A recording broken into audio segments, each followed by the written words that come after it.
Hello વિદ્યાર્થી મિત્રો, આજે આપણે આર્થિક વિકાસના નિર્દેશકો વિશે અભ્યાસ કરશું. આ પાઠનો સૌથી અગત્યનો મુદ્દો છે. નિર્દેશકો એ શું છે એ તમારા માટે નવો શબ્દ છે. તો જ્યારે કોઈ પણ દેશના આર્થિક વિકાસને આપણે માપવું હોય કે જાણવું હોય કે જે તે દેશ આર્થિક વિકાસ કેટલો કરી રહ્યો છે, કયા દેશનો આર્થિક વિકાસ કેટલો છે, આર્થિક વિકાસ ઝડપથી થાય છે કે મંદ ગતિએ થાય છે, એની તીવ્રતા કેટલી છે, આ બધી વસ્તુની ખબર જે છે એ નિર્દેશકો ઉપરથી આપણને પડે. નિર્દેશકો મીન્સ એક માપ છે કે જે માપથી આપણે વિકાસને માપી શકીએ છીએ. એક ધોરણ છે, એક માપ, એક ધોરણ છે, અથવા એવા પરિબળો કે જેનાથી આપણે કોઈ પણ દેશના આર્થિક વિકાસને માપી શકીએ છીએ, એને જ કહેવાય છે નિર્દેશકો. અને એ નિર્દેશકોની મદદથી જે પરિબળો અથવા જે માપથી આપણે દેશના આર્થિક વિકાસને જો જાણી શકતા હોઈએ કે માપી શકતા હોઈએ, તો કોઈ પણ દેશના આર્થિક વિકાસને એકબીજા સાથે તુલના કરી શકીએ છીએ, અથવા જે તે દેશમાં સમય સાથે પણ તુલના કરી શકીએ. દાખલા તરીકે આપણા ભારતની વાત કરી તો ભારતનો હાલનો આર્થિક વિકાસ અને અગાઉના વર્ષે થયેલો આર્થિક વિકાસ અને આવતા વર્ષોમાં કેટલો આર્થિક વિકાસ થશે એની ખબર જે છે, એની જાણ જે છે આપણને આ નિર્દેશકો ઉપરથી ખબર પડે છે. તો આપણને પ્રશ્ન થાય કે નિર્દેશકો છે શું? તો મેં તમને હમણાં જ કીધું કે નિર્દેશકો એ કોઈ પણ દેશના આર્થિક વિકાસને માપવા માટેનો એક ધોરણ છે, એક માપ છે. તો એ નિર્દેશકોને ટૂંકમાં RAMAJમાં કહેવાય. ટૂંકમાં એવું બનાવેલું છે યાદ રાખવા માટે. તો રા શું છે? તો રા એટલે રાષ્ટ્રીય આવકનો વૃદ્ધિ દર, અને મા એટલે માથાદીઠ આવકનો વૃદ્ધિ દર, અને જી એટલે જીવન ધોરણ, અને પછીનો જે મા છે એને કહેવાય માનવ વિકાસ. તો આ ચાર પરિબળો જે છે, આ ચાર ધોરણ જે છે, એનાથી આપણે કોઈ પણ દેશના આર્થિક વિકાસને જાણી શકીએ છીએ કે એ દેશનો આર્થિક વિકાસ કેટલો છે, અથવા એ દેશનો આર્થિક વિકાસ બીજા દેશના આર્થિક વિકાસ કરતાં વધુ છે અથવા ઓછો છે, અથવા આપણા જ ખુદ દેશના આર્થિક વિકાસને આપણા જ ગયા વર્ષના સમય સાથે તુલના કરી શકીએ છીએ. જુદા જુદા રાજ્યો વચ્ચેનો આર્થિક વિકાસ કેટલો છે એ પણ આ ચાર નિર્દેશકો અથવા ચાર માપથી આપણે જાણી શકીએ છીએ. તો પહેલો જ આપણો આર્થિક વિકાસનો નિર્દેશક છે રાષ્ટ્રીય આવકનો વૃદ્ધિ દર. તો રાષ્ટ્રીય આવક વિશે આપણે ધોરણ 11માં સારી રીતે સમજેલા છીએ. ધોરણ 11માં 9મો પાઠ આવતો હતો રાષ્ટ્રીય આવક. તો આપણને ખબર છે કે કોઈ પણ દેશની રાષ્ટ્રીય આવક જે છે એ ઉત્પાદનના સાધનોમાં કે ઉત્પાદનમાં વધારો થતો હોય તો એ દેશની રાષ્ટ્રીય આવકમાં વધારો થાય છે. અને રાષ્ટ્રીય આવકમાં જો આવો વધારો લાંબા સમય સુધી સતત થયા રાખતો હોય તો એને કહી શકાય કે એ દેશનો આર્થિક વિકાસ થઈ રહ્યો છે. ફરીથી, જે તે દેશની રાષ્ટ્રીય આવક લાંબા સમયગાળા સુધી સતત વધતી હોય તો એમ કહી શકાય કે તે દેશનો આર્થિક વિકાસ થઈ રહ્યો છે. હવે જુઓ, નાના અમુક મુદ્દાઓ જે છે એના વિશે જોઈએ. તો જે દેશની રાષ્ટ્રીય આવક ઊંચા દરે વધે તો એનો આર્થિક વિકાસ ઊંચો કહેવાય, એનો વિકાસનો દર ઊંચો કહેવાય. પછી બીજું છે, જે દેશની રાષ્ટ્રીય આવક નીચા દરે વધતી હોય તો એનો વિકાસ દર નીચો કહેવાય. એ જ રીતના જે દેશની રાષ્ટ્રીય આવક વધે જ નહીં, બિલકુલ ન વધે, તો એમ કહી શકાય કે એ દેશની અવસ્થા કેવી છે? સ્થગિત છે, સ્થિર છે, મતલબ અર્થતંત્ર સ્ટોપ થઈ ગયું છે. મતલબ કે રાષ્ટ્રીય આવકમાં વધારો પણ નથી થતો અને ઘટાડો પણ નથી થતો. પછી છે, જો દેશની રાષ્ટ્રીય આવક ઘટી જાય, જો દેશની રાષ્ટ્રીય આવક ઘટી જાય તો એ દેશની સ્થિતિ કેવી થઈ જાય છે? એ દેશ પાછળ હાલ્યો જાય છે, એ દેશની આર્થિક પરિસ્થિતિ પીછે હાલી જાય છે, પીછે હટ થઈ જાય છે. પછી આ રાષ્ટ્રીય આવકની ગણતરી જે છે એ નાણાકીય આવકમાં નહીં, મતલબ કે ચાલુ ભાવે નહીં, પરંતુ સ્થિર ભાવે એની ગણતરી કરવામાં આવે છે. રોજબરોજના ભાવો પ્રમાણે રાષ્ટ્રીય આવકની ગણતરી કરવામાં આવતી નથી, પરંતુ વાસ્તવિક આવક હોય છે, એટલે કે સ્થિર ભાવ, એ ભાવે રાષ્ટ્રીય આવકની ગણતરી કરવામાં આવતી હોય છે. હવે જે છે આ રાષ્ટ્રીય આવકને આપણે કોષ્ટકમાં રજૂઆત કરીએ તો કોષ્ટક તમે જુઓ કે આ કોષ્ટક છે. દરેક દેશની રાષ્ટ્રીય આવકનો કોષ્ટક આપેલું છે.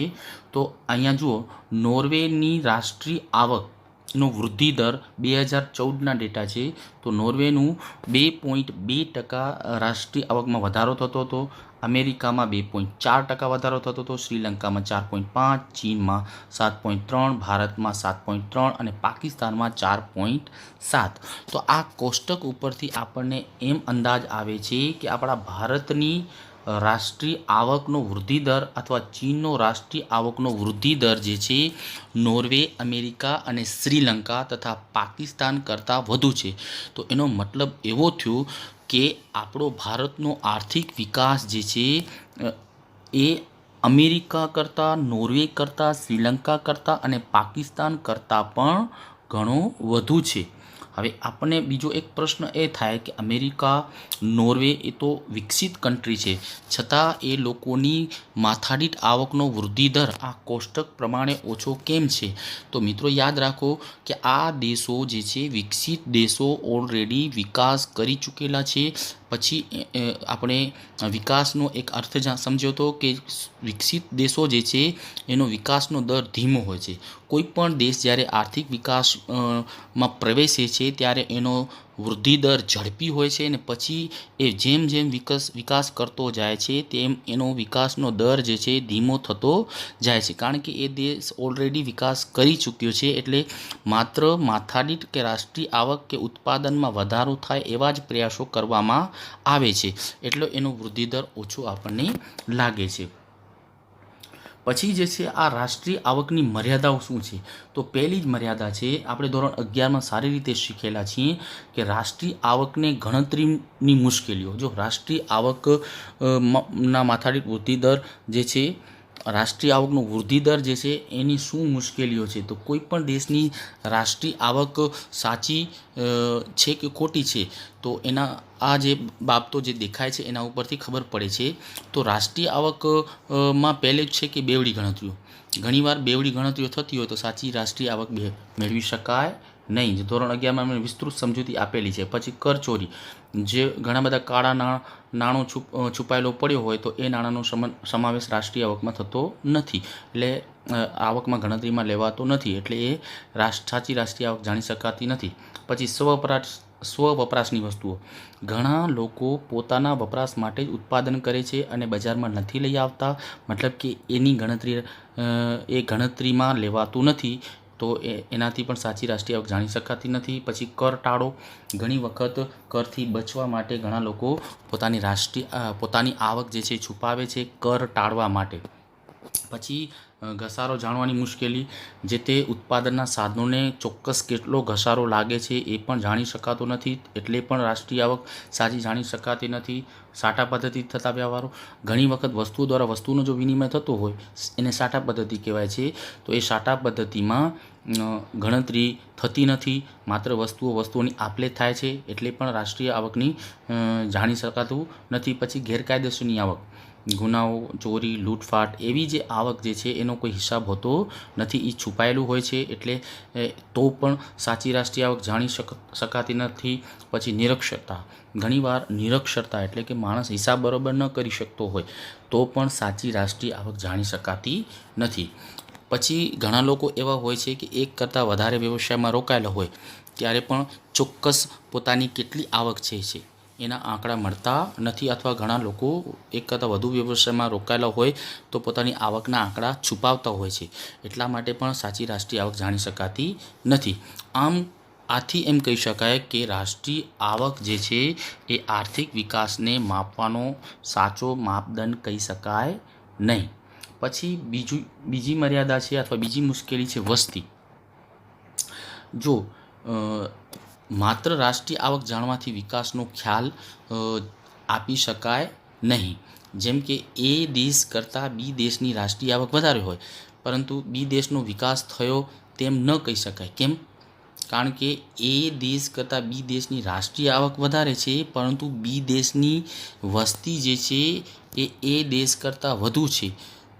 તો વસ્તી વધુ છે અને એની આવક વધુ છે, તો એ દેશ કરતાં એનો આર્થિક વિકાસ થયો છે એમ કહી શકાય નહીં. કારણ કે વસ્તી વધારો વધુ છે, એના ભાગે એ વ્યક્તિઓના ભાગે માથાદીઠ આવક ઓછી આવશે. ભલે એની ગણતરીની રીતે એની આવક ઊંચી હોય, પણ એ દેશની અંદર વસ્તી વધુ છે, તો એ વ્યક્તિના ભાગે કે માથાદીઠ આવક ઓછી આવે છે. પછી છે રાષ્ટ્રીય આવકને ગણવાની જુદી જુદી પદ્ધતિઓ. આપણે ધોરણ 11માં શીખી ગયા છે કે રાષ્ટ્રીય આવકને ગણવા માટે 3 પદ્ધતિઓ છે: ઉત્પાદન પદ્ધતિ, આવક પદ્ધતિ અને ખર્ચ પદ્ધતિ. આ ત્રણેય પદ્ધતિઓથી રાષ્ટ્રીય આવકની ગણતરી કરતાં સરખા આંકડા મળવા જોઈએ, પરંતુ થાય એવું છે કે ત્રણેય પદ્ધતિથી એક જ જવાબ આવતો નથી, મતલબ એક જ રાષ્ટ્રીય આવક આવતી નથી. એટલે કોઈ એક પદ્ધતિ બીજી પદ્ધતિ દ્વારા મળતી રાષ્ટ્રીય આવક જુદી પડે છે. મતલબ એમ કે ત્રણેય પદ્ધતિઓ દ્વારા જે રાષ્ટ્રીય આવકની ગણતરી થતાં ત્રણેય પદ્ધતિઓથી ગણતરીના આંકડા જે છે, રાષ્ટ્રીય આવકના આંકડા જુદા જુદા આવે છે. તો કઈ પદ્ધતિ સાચી છે, કઈ પદ્ધતિ ખોટી છે, એમાં કન્ફ્યુઝન થાય છે. જેથી વિશ્વના બધા દેશો જુદી જુદી પદ્ધતિએ રાષ્ટ્રીય આવકની ગણતરી કરતા હોવાથી આંતરરાષ્ટ્રીય તુલના મુશ્કેલ બને છે. આ ત્રણેય પદ્ધતિઓથી રાષ્ટ્રીય આવકની ગણતરી કરવામાં આવે છે. એવું જરૂરી નથી કે કોઈ એક દેશ એક પદ્ધતિથી જ રાષ્ટ્રીય આવકની ગણતરી કરે. એટલે ત્રણેય પદ્ધતિઓથી જુદા જુદા દેશો અલગ અલગ પદ્ધતિથી રાષ્ટ્રીય આવકની ગણતરી કરતા હોય છે, અને એના લીધે સરખા આંકડા ન મળતા હોવાને લીધે આંતરરાષ્ટ્રીય તુલના કરવી મુશ્કેલ બને છે. તો વિદ્યાર્થી મિત્રો, આપણા આર્થિક વિકાસના નિર્દેશકોમાં પહેલો નિર્દેશક સમજ્યા. આશા રાખું છું કે આ નિર્દેશક તમને બરોબર રીતે સમજાયેલું હશે. Thank you.